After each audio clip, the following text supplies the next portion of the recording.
오늘 우리 사도행전 6장 말씀을 보았는데요. 우리 제목은 이겁니다. 이런 직분자가 됩시다. 네, 우리 이런 직분자가 됩시다. 할렐루야. 여러분, 오늘 이 직분자 헌신 예배는 말 그대로 헌신을 다짐하는 거예요. 내가 이제 하나님이 직분을 주셨으니까 내가 주님을 위해서 이렇게 열심히 하겠습니다. 다짐하는 시간이에요.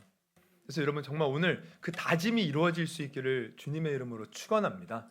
근데 이렇게 우리가 제대로 다짐하기 위해서는 또 제대로 알아야 돼요. 직분이 무엇이고 직분자는 어떠한 모습으로 이 사명을 감당해야 되는가, 이걸 먼저 알아야 되죠. 그래서 오늘 간단하게 직분이 무엇인지, 그리고 직분자는 어떠한 모습으로 우리가 사명을 감당해야 될지 이 모습을 좀 살펴보려고 하는데, 먼저 직분이 무엇인가? 직분이 무엇입니까? 우리가 다 직분을 받은 직분자예요. 그러면 그 직분은 뭐냐 이거예요. 직분은 결론부터 말씀드리면 바로 주님의 몸된 교회가 온전히 세워질 수 있도록 우리가 섬기는 것, 이게 직분입니다. 이 직분이라는 것은 어떤 내가 뭐 장로되고 권사되고 집사되고, 이게 직위가 아니에요. 직무예요. 직무. 즉 어떤 일을 맡아서 하는 게 직분입니다. 우리 말씀 하나 찾아보면 디모데전서 1장 12절에 이런 말씀이 있어요. 나를 능하게 하신 그리스도 예수 우리 주께 내가 감사함은 나를 충성되이 여겨 내게 직분을 맡기심이니. 여기서 이제 직분에 해당되는 헬라어를 보면 이게 이제 디아코니아라는 단어가 쓰였는데, 이 단어의 의미는 봉사, 섬기는 일, 이거예요. 그러니까 지금 직분을 맡겼다라는 것은 뭐예요? 섬기는 일을 맡겼다는 거예요. 섬기게 하셨다. 그러니까 우리가 직분자라는 것은 이 섬기는 일을 맡은 사람들, 섬기는 거예요. 섬기는 거. 그러면 무엇을 섬깁니까? 그냥 아무나 섬기는 게 아니고 바로 좀 전에도 말했듯이 주님의 몸된 교회를 섬기는 거예요. 우리 아멘 합시다. 우리 주님의 몸된 교회를 섬기는 것이 바로 직분이에요. 직분. 근데 이는 정말 중요한 문제예요. 여러분, 우리 오전에도 이제 우리 김성룡 안수지사님 기도할 때 그런 말을 이제 그런 기도의 내용을 했죠. 우리 혼탁한 시대, 진리가 제대로 선포되지 않는 이제 그런 우리가 분별을 가져야 되는데, 그러면 많은 요즘에 기독교인들이 속고 있는 중에 하나가 뭐냐면 교회를 등한시하는 겁니다. 우리가 코로나 이후에 이제 그러한 어떤 이제 사조가 좀 더 팽배해졌는데, 아니 그냥 교회 안 나가고 그냥 집에서 영상 드리고 예배 드리면 끝났지, 이렇게 생각하는 사람들이 있어요. 그래서 우리가 이제 그런 사람들을 뭐라 그래요? 가나안 성도. 가나안을 거꾸로 하면 뭐예요? 안 나가. 그러니까 교회 안 나가 성도라는 거예요. 근데 이거는 하나님이 원하시는 모습이 아니에요. 성경적인 모습이 아니에요. 그리고 또 이런 분들도 있죠. 교회 그냥 주일만 난 드리면 다 했지, 예배만 드리면 됐지. 근데 그것도 사실 아니에요. 그리고 또 어떤 분들은 이런 분들도 교회가 여기만 있어, 쎄고 생긴 교회인데 이렇게 교회를 또 가볍게 여기는 분들도 있는데, 여러분 교회는 정말 중요한 곳입니다. 하나님께서 마지막 때에 구원의 경륜을 예수님을 통해서 시작하시고 사실 완성했지만, 하나님 나라까지 이 구원의 뜻을 이루어가는 그 도구가 뭐냐? 교회예요. 교회. 하나님은 교회를 통해서 이 세상의 구원의 역사를 이루시는 거야. 그래서 에베소서에 보면, 에베소서가 사실 교회론이 잘 나와 있는데 대표적으로 한 구절만 보면 이런 말씀이 있어요. 에베소서 1장 23절, 교회는 그의 몸이니 만물 안에서 만물을 충만케 하시는 이의 충만함이라. 교회는 예수님의 몸이래요. 근데 이 교회는 어떤 일을 하느냐? 만물을 충만케 한다. 이 무슨 뜻이에요? 바로 하나님의 구원의 역사를 이루신다는 거예요. 이 교회를 통해서. 교회는 너무 중요해요. 그래서 사도 바울이 여러분 엄청난 고백을 해요. 교회에 대해서 이런 고백을 합니다. 우리 골로새서 1장 24절 25절 말씀을 한번 같이 한 목소리로 읽어보도록 합니다. 시작. 나는 이제 너희를 위하여 받는 괴로움을 기뻐하고 그리스도의 남은 고난을 그의 몸된 교회를 위하여 내 육체에 채우노라. 내 교회의 일꾼이 된 것은 하나님이 너희를 위하여 내게 주신 직분을 따라 하나님의 말씀을 이루려 함이니라. 중요한 말을 하죠. 나의 그리스도의 남은 고난을 뭐 어디에 채워요? 그의 몸된 교회를 위하여. 사도 바울이 그토록 수없이 많은 고난을 받고 환난을 받은 것 사실 다 교회를 세우기 위함이었어요. 근데 이 교회를 세운다는 것은 곧 무엇을 말하느냐? 25절 마지막 절을 보면 하나님의 말씀을 이루려 함이라. 하나님의 뜻이라는 겁니다. 사도 바울이 그토록 열심히 산 것, 결국 우리는 복음 전하느라 열심히 살았지 이렇게 생각할 수 있는데 사실은 교회를 세우기 위해서 열심히 한 거예요. 왜? 그게 하나님의 뜻이기 때문에. 그럼 왜 교회가 세우는 게 하나님의 뜻입니까? 교회가 세워져서 이 교회를 통하여 하나님은 마지막 때 복음 전파하는 일을 하신다는 거예요. 사도 바울이 그냥 나가서 복음 전한 게 아니에요. 안디옥 교회에서 파송하여 보낸 거예요. 안디옥 교회가 같이 기도해주고 후원해주는 거예요. 여러분, 교회가 일을 하는 겁니다. 그래서 우리가 이 교회를 세우는 일을 맡은 사람이 직분이라는 거예요. 그러면 우리는 지금 엄청난 하나님의 구원의 경륜에 동참하는 사람들이에요. 할렐루야. 그래서 직분을 맡은 사람들은 이것을 영광스럽게 여겨야 돼요. 그냥 하나님의 그 영광의 일에 우리가 지금 참여하는 사람이 된 거예요. 그래서 사도 바울도 이게 얼마나 큰 영광인지 이런 고백을 해요. 고린도 후서 3장 6절에서 9절, 그가 또한 우리를 새 언약의 일꾼 되기에 만족하게 하셨으니 율법 조문으로 하지 아니하고 오직 영으로 함이니 율법 조문은 죽은 것이요 영은 살리는 것이니라. 돌에 써서 새긴 죽게 하는 율법 조문의 직분도, 이건 뭐냐면 모세를 가리키는 겁니다. 모세도 하나님이 지도자로 세우셨고 또 그때 아론을 제사장으로 세우시고 뭐 이런 직분을 맡겼는데 그것도 영광이 있는데, 그래서 이스라엘 자손들은 모세의 얼굴에 없어진 영광 때문에도 그 얼굴을 주목하지 못하였거든. 8절 같이 한번 8, 9절 같이 읽어요. 시작. 하물며 영의 직분은 더욱 영광이 있지 아니하겠느냐. 정죄의 직분도 영광이 있은즉 의의 직분은 영광이 더욱 넘치리라. 여기서 영의 직분, 의의 직분, 바로 교회를 섬기는 그 일을 맡은 직분. 아주 모세가 그 율법을 받을 때도 영광스러웠는데 이제 그 예수 그리스도의 구원의 복음을 가지고 교회를 세우는 일을 하는 이 직분 더 영광스럽다는 거예요.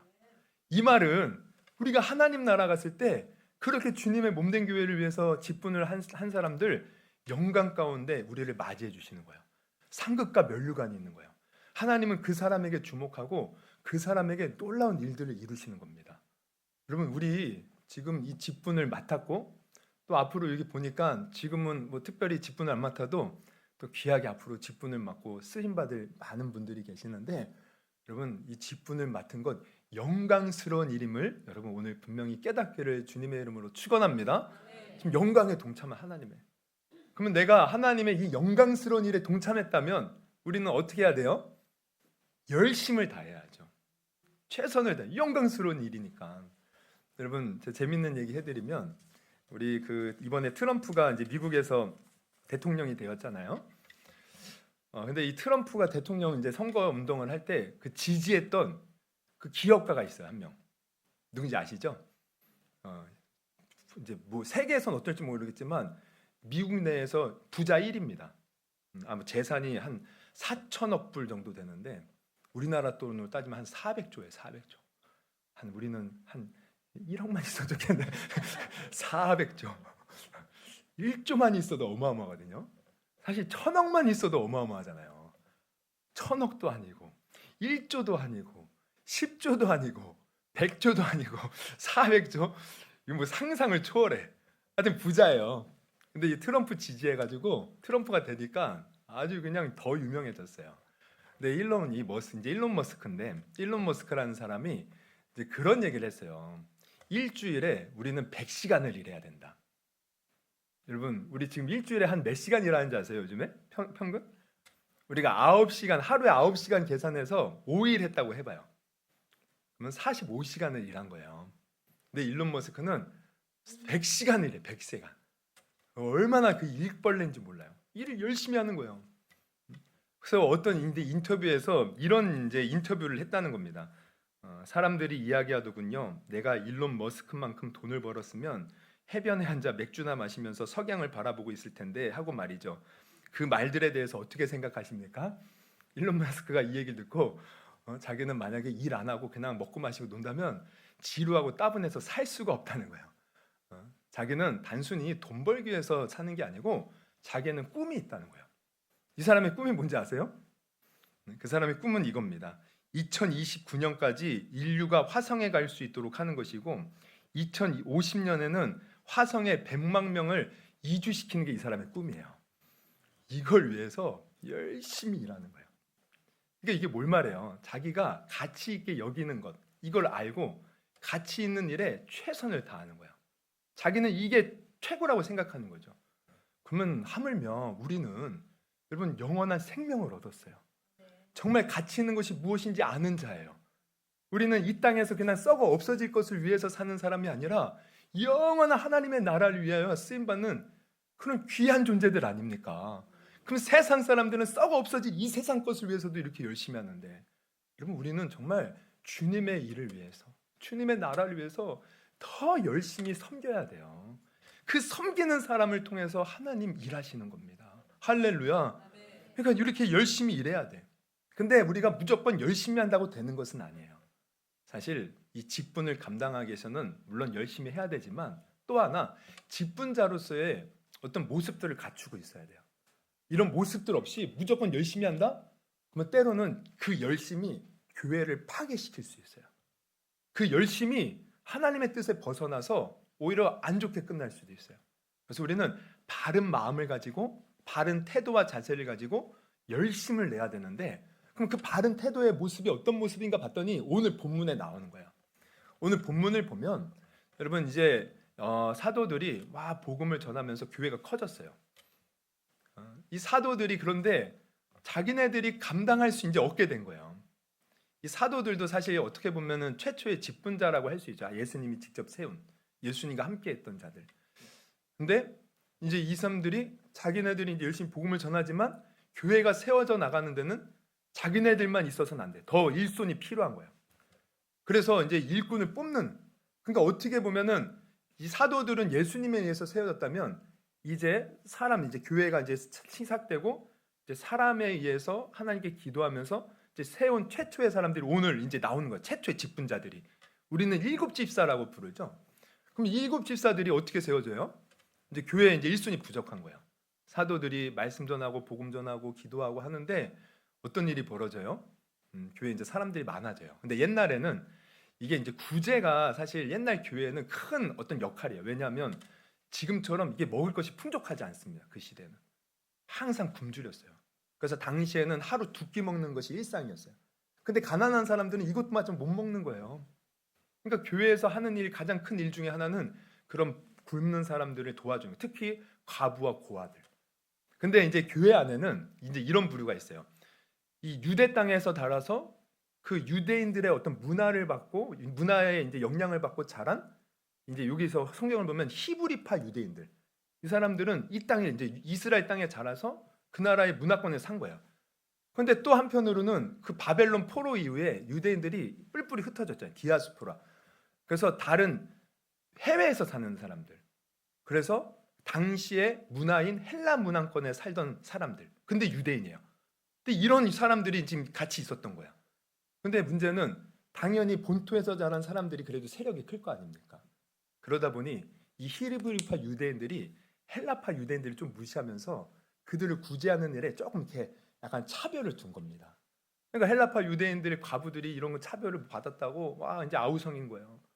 가만히 사도들이 보니까 일일이 다 간섭하면서 자기네들이 해결할 수가 없어. 그래서 이런 교회의 여러 가지 다른 재반일들을 맡아볼 우리 일꾼을 뽑자. 그래서 7명의 우리가 흔히 말하는 집사들이 오늘 처음으로 뽑혀요. 그러니까 최초의 이 직분자들이요. 이 사람들은 무슨 직위가 아닙니다. 그 교회를 섬기는 일을 맡기는 거예요. 그래서 세우는데 중요한 것은 어떤 사람들을 세워요? 그냥 아무나 안 세웠어요. 세우는 기준들이 있었어요. 그게 뭐예요? 바로 3절에 보면은 형제들아 너희 가운데서 성령과 지혜가 충만하여 칭찬받는 사람 7을 택하라. 바로 이 사람들은 성령 충만, 지혜 충만, 또 사람들에게 칭찬받는 사람. 그리고 또 5절에 보면 이렇게 나와 있어요. 온 무리가 이 말을 기뻐하여 믿음과 성령이 충만한 사람. 아울러서 믿음 또한 충만한 거야. 7 집사들이 세워지는 겁니다. 그래서 이 사람들이 세워져서 사도들과 합력해서 교회를 세우는 일에 함께하다 보니 결론이 뭐냐? 7절입니다. 7절에 보면 같이 한번 읽어볼까요? 시작. 하나님의 말씀이 점점 왕성하여 예루살렘에 있는 제자의 수가 더 심히 많아지고 허다한 제사장의 무리도 이 도에 복종하니라. 하나님의 말씀이 종종 왕성하여 더 많은 사람들이 더 교회로 몰려왔다. 이 뭐예요? 교회가 더 든든히 세워졌다는 겁니다.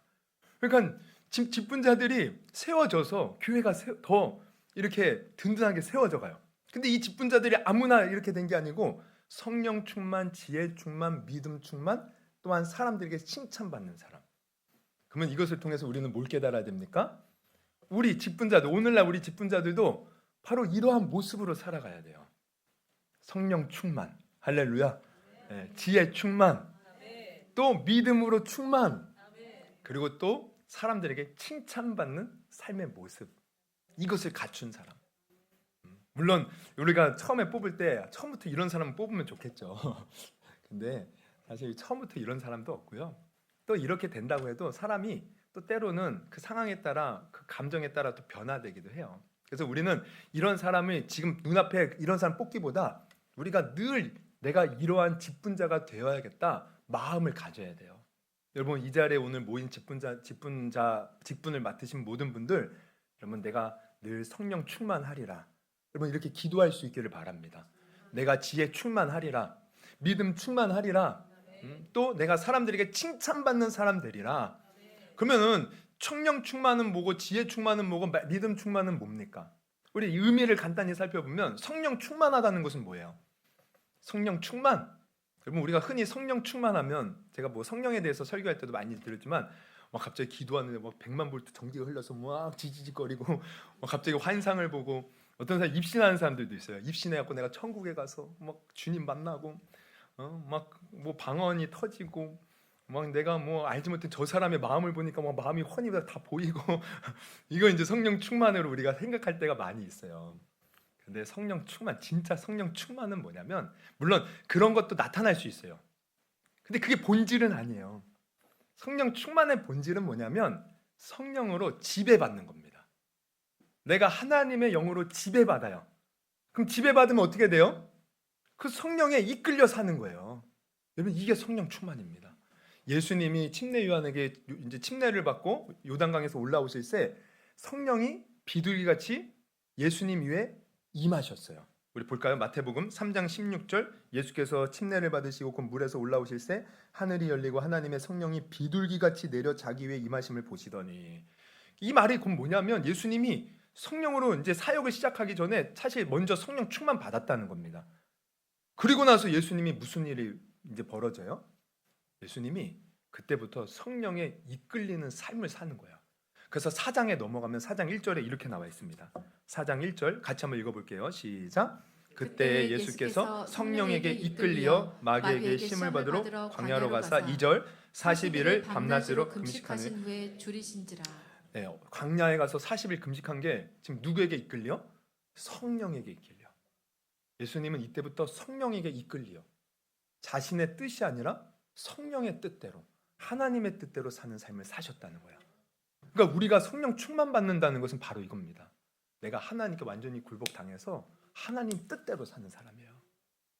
내 주장 내세우고 내 생각 내세우고 내 마음대로 뭔가를 하려고 그래. 이게 아니고 늘 하나님 앞에 겸손하게 나를 내려놓고 주님의 뜻이 무엇입니까? 주님의 뜻대로 행하는 거야. 여러분 제가 기도를 많이 하는 것을 저는 추구해요. 근데 희한하게 기도를 많이 하는 사람을 저는 또한 경계합니다. 기도를 많이 하는 사람들을 저는 희한하게 약간 경계를 하게 돼요. 왜냐하면 기도를 많이 했다고 하는 사람들 중에 많은 사람들이 자기 기도 많이 했다고 교만한 사람들이 너무 많아요. 그래서 내가 이렇게 기도하는 사람인데 저 자기 주장만 늘 내세워요. 다른 사람 기도 안 할 때 무시해요. 교회에서도 뭔가 합시다 그러면은 그거 아닌데요. 자기 생각 내세우는 거예요. 여러분 이거는 교만입니다. 정말 기도하는 사람은요 사실 자기의 뜻을 내려놓고 순종하는 사람이에요. 그러니까 이게 왜 그래요? 기도 많이 하는데 그러면 왜 그렇습니까? 저는 기도는 많이 하지만 이 사람은 제대로 기도한 게 아니에요. 정말 제대로 기도하잖아요? 그럼 어떻게 되는지 아십니까? 제대로 기도한 사람은요, 사실 눈물의 사람이 됩니다. 눈물의 사람. 왜? 하나님 앞에 보이는 것은 내 죄밖에 없어. 정말 하나님을 제대로 만나보세요. 여러분, 이사야 선지자가 1장부터 5장까지 이사야 선지서를 보면은 화 있을진저 막 외쳐요. 이스라엘 백성들 향해서. 근데 이사야 6장에 가면은 그가 높이 들린 보좌에 앉으신 하나님 만나요. 그때 그가 뭘 봅니까? 이스라엘 백성들의 죄를 본 게 아니에요. 자기의 죄를 봐요. 주여, 나는 내가 화라는 거, 내가 죄인입니다. 여러분, 진짜 제대로 기도하는 사람은 자기가 보이는 거예요. 그러니까 제대로 기도하지 않고 그냥 기도만 많이 하는 사람들은 어떻게 돼요? 제대로 기도 많이 하는 사람은 눈물의 사람이 되지만, 제대로 그냥 기도만 많이 하는 사람은 비판의 사람이에요. 비판의 사람. 늘 보이는 게 다른 사람의 잘못과 교회의 문제점, 이런 것만 보는 거야. 이런 것만. 여러분, 이런 사람은 성령 충만한 사람이 절대 아닙니다. 성령 충만한 사람은 하나님 앞에 나를 낮추고 주님의 뜻대로 나를 사용하여 주시옵소서. 그래서 순종하는 사람이 되는 거예요. 여러분, 이런 성령 충만한 우리 직분자가 될 수 있기를 주님의 이름으로 축원합니다. 그리고 다음에는 지혜 충만한 사람. 지혜 충만한 건 뭐예요? 여러분, 지혜하면 우리가 흔히 뭔가 삶의 지혜 이런 거 생각할 수도 있고, 똑똑한 것을 생각할 수도 있어요. 여러분, 또 제가 재밌는 얘기 하나 해드리면, 요즘에 이제 우리가 AI 시대를 산다 그러잖아요. 그래서 AI 그 프로그램 중에 유명한 게 이제 GPT라고, 많은 사람들이 그거를 활용해 가지고 많은 업무들을 봐요. 저 아는 교수님은 자기는 GPT가 자기 비서래요. 웬만한 거는 다 알려준대. 그러면서 이제 그 많이 활용을 하더라고요. 근데 이 GPT가, 그래서 이 GPT를 만든 회사가 미국에서도 잘 나가고 그랬거든요. 근데 이 고도의 기술이 축적된 거예요. 많은 비용이 들어갔어요. 근데 최근에 중국에서 저 비용으로 그 고도의 기술을 하는 AI 그런 프로그램을 만들어낸 거예요. 딥시크에서 R1이라는 걸 만들었는데, 그리고 지금 세계 경제가 지금 요동치고 있어요. 그것 때문에. 근데 제가 이제 찾아보니까 이 딥시크라는 회사를 이제 설립한 사람이 누군가 봤더니, 중국에 이제 이름이 량평원이라는 40세에 결혼을 했는지 안 했던 것 같아요. 40세 청년이에요, 남자. 양평원. 근데 이 사람이 얼마나 똑똑한지, 어렸을 때부터 추학 천재였고요. 그리고 만 17세의 나이로 중국 공학 분야 명문대인 저장대 전자정보학과에 대입고사 수석으로 합격을 해요. 그리고 이후에 이제 학사와 석사학위를 따고 졸업한 후에는 하이플라이어라는 회사를 창립해서 AI 플랫폼을 만들어서, 이게 이제 AI가 뭐냐면 개발하는데 AI를 활용해서 투자를 하는 거예요. 투자. 근데 몇 년 안에 어떻게 해요? 회사 규모를요 약 20조 원으로 만들어 버립니다.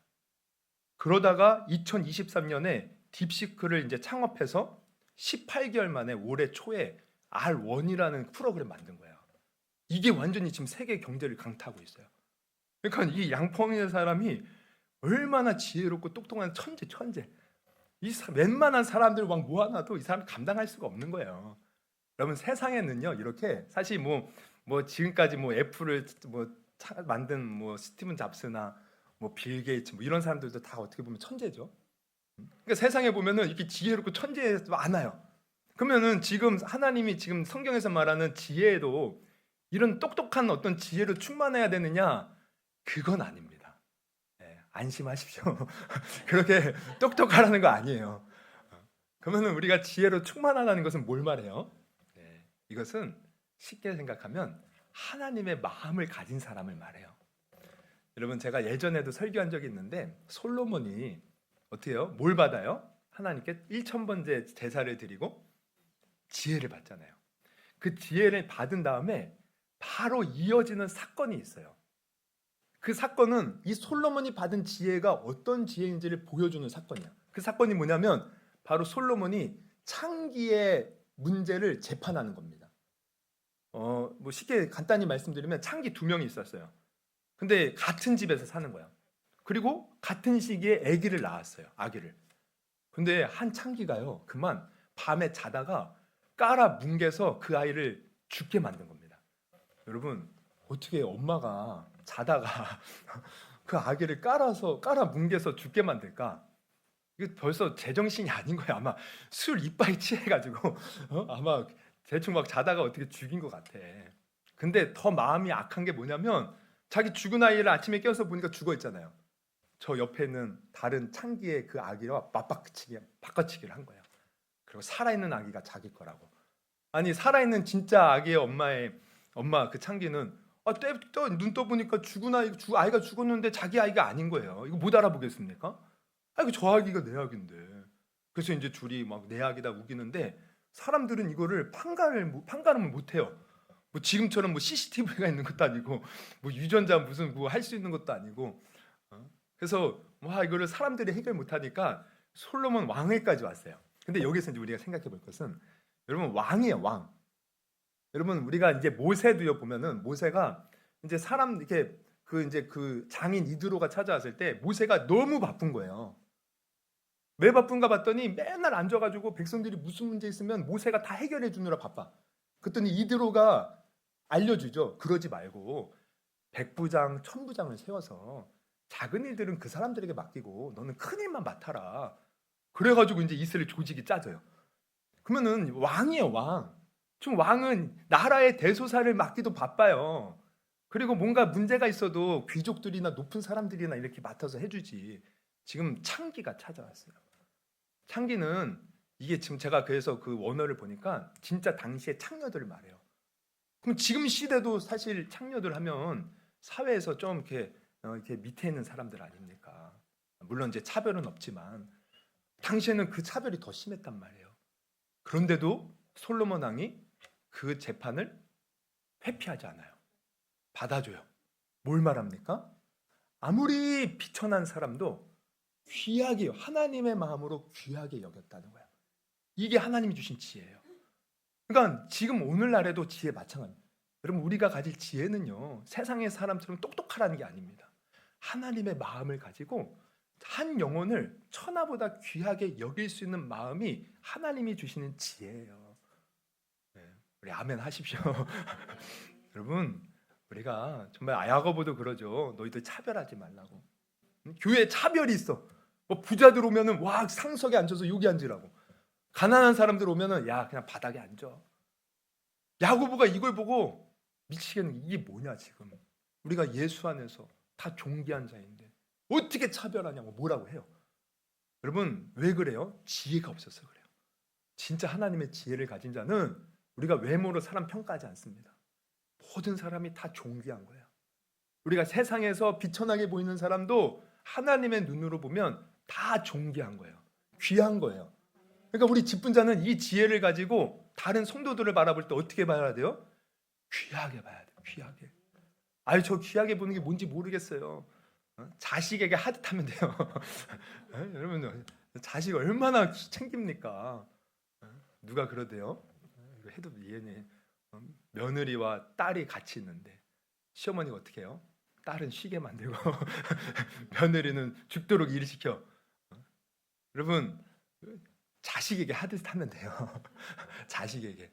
며느리도 자기 딸처럼 여기고 성도들도 우리 성도들끼리 내 자식이다 저 성도는 귀하게 여기는 거예요.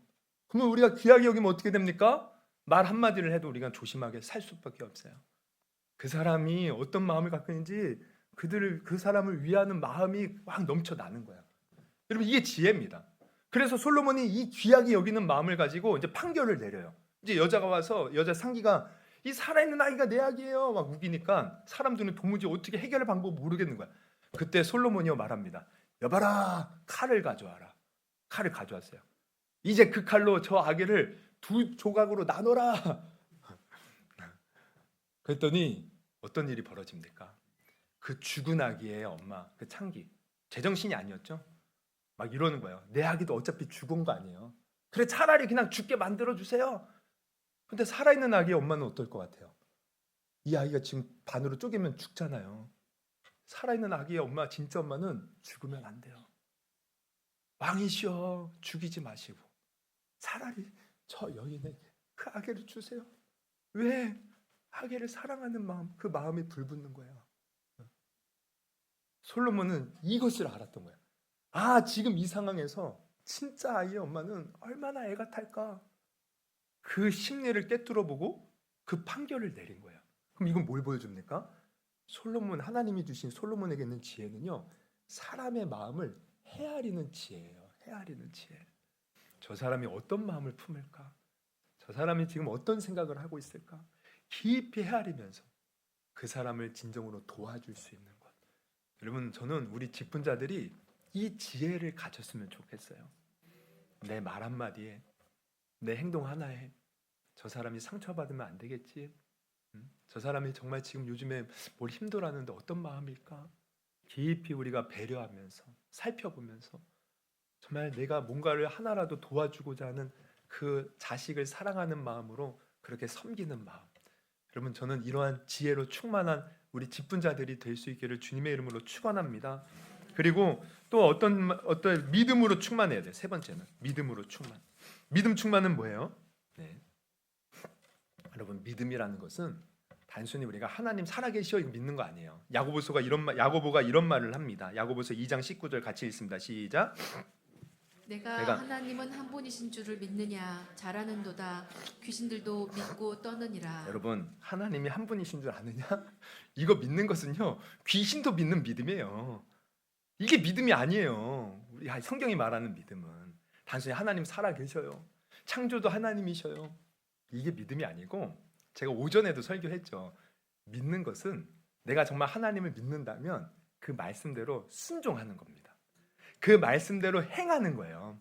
그래서 19절에 너 귀신들도 믿고 떠느냐 그러면서 이어서 야고보 사도가 이렇게 말해요. 20절. 아, 허탄한 사람아, 행함이 없는 믿음이 헛것인 줄을 알고자 하느냐? 우리 조상 아브라함이 그 아들 이삭을 제단에 바칠 때에 행함으로 의롭다 하심을 받은 것이 아니냐? 내가 보거니와 믿음이 그의 행함과 함께 일하고 행함으로 그 믿음이 온전하게 되었느니라. 뭐예요? 믿으면 행하는 겁니다. 믿으면 순종하는 거예요. 그러니까 믿음이 충만했다는 건 뭘 말해요? 그냥 말씀대로 순종하는 삶을 살았다는 거예요. 여러분, 우리도 정말 하나님을 믿으십니까?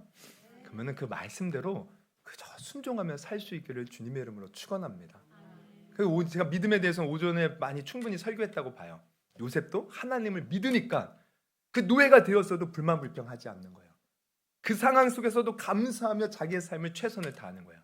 그리고 하나님이 보여주신 비전과 꿈을 놓지 않고 하나님이 반드시 언젠가는 이루겠지. 그리고 열심히 자기 맡은 일에 최선을 다하는 겁니다. 여러분, 우리가 이렇게 믿음 충만한 사람이 될 수 있기를 주님의 이름으로 축원합니다. 그래서 초대교회도 이 믿음이 있었기 때문에 그 박해를 견뎌낸 거예요. 유대인들이 예수 믿는다고 얼마나 박해합니까? 나중에는 로마가 얼마나 박해합니까? 여러분, 정말 그 박해하는 로마에서 박해받는 거 영화로도 많이 있어요. 보세요. 막 사자밥이 되고 길거리에 잡혀갖고 예수 믿는다는 이유만으로 장대에 놀려갖고 가로 등으로 쓰는 거예요. 그리고 막 전 재산 막 몰수하고 막 그냥 뭐 말로 상상할 수 없는 그런 박해를 했어요. 그런데도 믿음이 있기 때문에 끝까지 참고 견딘 줄 믿으시기를 주님의 이름으로 축원합니다. 여러분, 우리도 이런 믿음으로 충만해졌으면 좋겠어요. 내가 때로는 주의 일을 이렇게 열심히 하는데 내 삶에 내가 원치 않는 일들이 벌어질 수도 있어요. 내가 원하는 대로 내 삶이 안 풀릴 수도 있어요. 그래도 우리는 하나님 믿고 그 속에서도 내게 맡겨진 직분을 잘 감당할 수 있기를 주님의 이름으로 축원합니다. 그리고 마지막으로 7 집사들에게는 어떤 특징이 있었냐면 처음에 뭐였죠? 성령 충만, 지혜 충만, 믿음 충만. 이제 이건 충만은 아닌데 뭐냐면 칭찬받는 사람들이었대. 칭찬받는 사람들. 여러분, 저는 우리 직분자들이 칭찬받는 사람들 될 수 있기를 주님의 이름으로 축원합니다. 칭찬받는 거. 그럼 어떻게 칭찬받아요? 저는 다 안다고 봐요. 여러분, 내가 다른 사람이 칭찬받으려고 해야 된다면 어떻게 될까요? 다른 사람에게 무례에 굴지 않을 거예요. 다른 사람을 함부로 대하지 않을 거예요. 다른 사람 앞에서 어쨌든 정직하게 살려고 할 거예요. 다른 사람 앞에 나의 어떤 거룩한 모습을 보이려고 할 것입니다. 여러분 그렇게 사셔야 돼요. 제가 예전에 믿음의 성숙에 대해서 작년 11월경에 설교를 쭉 시리즈로 했는데 제가 그런 얘기를 했어요. 우리가 믿음이 성숙할수록 믿음은 사실 보여지는 거예요. 우리가 그냥 믿음하는데 사실 믿음은 아까 행동하는 것이기 때문에 사람들이 보여집니다. 그래서 결국 믿음은 우리 삶을 통해서 보여줘요. 보여줘요. 그래서 제가 그때 어떤 얘기를 했냐면 이런 얘기를 했어요. 우리나라 말에 얼굴을 원래는 뭐라고 표현했냐면 얼꼴이라고 표현했어요. 얼꼴. 얼굴을 옛날 말에 의하면 얼꼴이에요. 그럼 왜 얼꼴이냐? 얼은 이게 이제 정신, 우리 마음속에 담겨지는 어떤 영혼 뭐 이런 걸 뜻할 때 얼. 꼴이라는 것은 형태 모양이라는 거예요.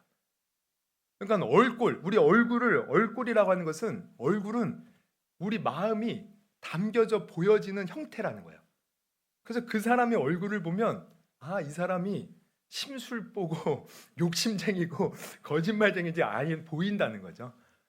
이 사람의 마음에 선한 것이 있고 참 좋은 마음들이 있다. 얼굴 보면 알 수 있다는 거예요. 그렇지 않습니까? 저 얼굴을 보면 뭐가 보이셔요? 여러분 옆 사람 한번 얼굴을 보시죠. 얼굴 보면 어떤 마음, 어떤 모습이 마음속에 어떤 게 품고 있는 것 같아요?